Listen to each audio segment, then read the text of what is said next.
What is up, Karatics? Welcome to the off-road capability testing for the MTL Dune. This is an update to my off-road capability testing series where I have tested the majority of off-road capable vehicles in GTA 5 Online. I will leave the link to a playlist down below in the pinned comment where you will find all the other vehicles I have done already so that you can compare. Before we start, if you have any questions as to how each obstacle is scored, please refer to the tutorial video which is linked at the top of the description. Also, remember that the most updated spreadsheet with all of the off-road capability scores for vehicles I have tested so far will be linked in the description as well, along with other brands. The following points for each obstacle will be out of 10 possible points. Again, if you have any questions as to how each obstacle is scored in full detail, please refer to the tutorial video which is linked at the top of the description. Starting off with the incline test from a flat surface, I was surprised to see this result as the Dune got halfway past red line number 6, which gives it a 6.5 out of 10. This is very impressive for a vehicle that is very heavy and not upgradable.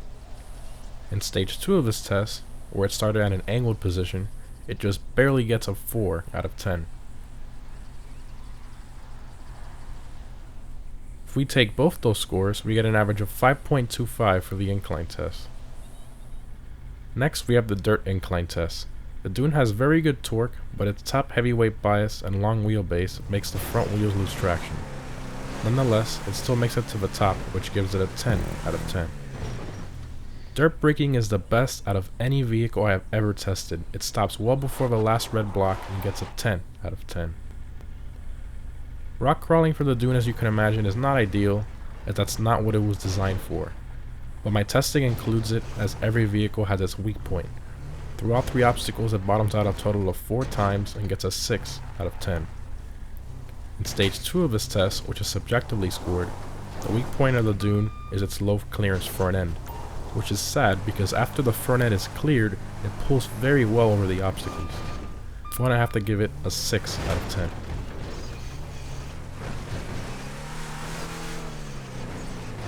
We take both those scores, we get an average of 6 out of 10. Powertrain is slightly above average. We see wheel spin from mainly the passenger side front wheel and some from the driver's side rear wheel. It gets a 7 out of 10.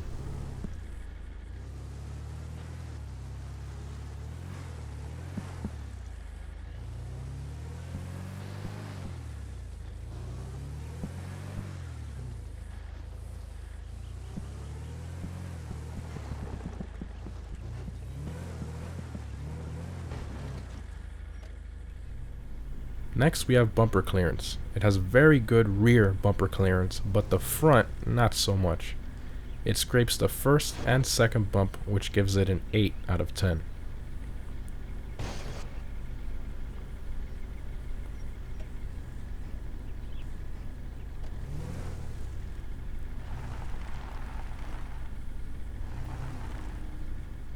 Suspension travel was very surprising. According to the markers, it gets a 9 out of 10.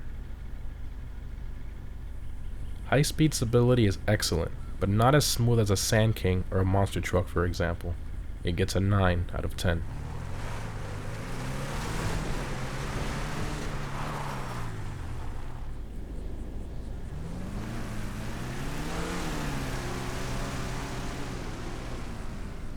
Next up, we have deep water testing. In stage 1, it makes it to the end, which gives it a 10 out of 10.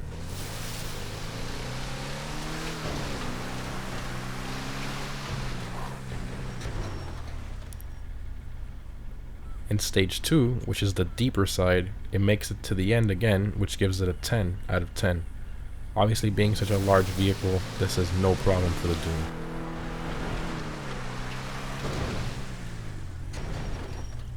We take both those scores, we get an average of 10 for the deep water test.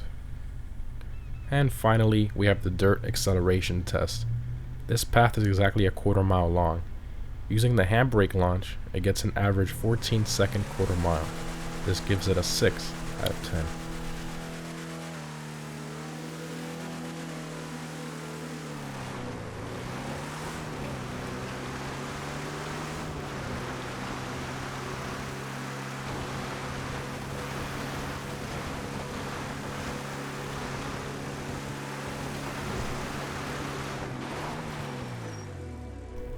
Add it all together and the off-road capability score is 80.25 out of 100. Now technically the Dune is in the service class with the ambulance and all those other vehicles, but Rockstar allows us to use the Dune in off-road class races. So if we compare it to all the off-road class vehicles I have tested so far, that places it here in 12th place. Now if we compare it to all the vehicles I have tested so far from all the different classes, that places it here in 12th place as well. Keep in mind that these positions may change as I test more manufacturers and newer cars release. All in all, the Dune is decent for off-roading, but not every aspect of off-roading, especially when changing direction. I'm sure many of you know how top-heavy the Dune is and how much it loves to be on two wheels. In my opinion, the Dune is mainly suitable for off-roading in deep water areas and rivers due to its size. I personally use the Wastelander for this type of off-roading, but sadly it cannot be used in races, so the Dune is the next best thing if you are not in free mode.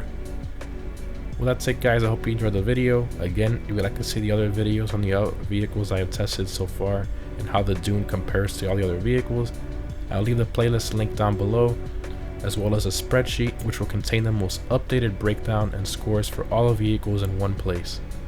Thanks for watching, and I'll see you in the next one.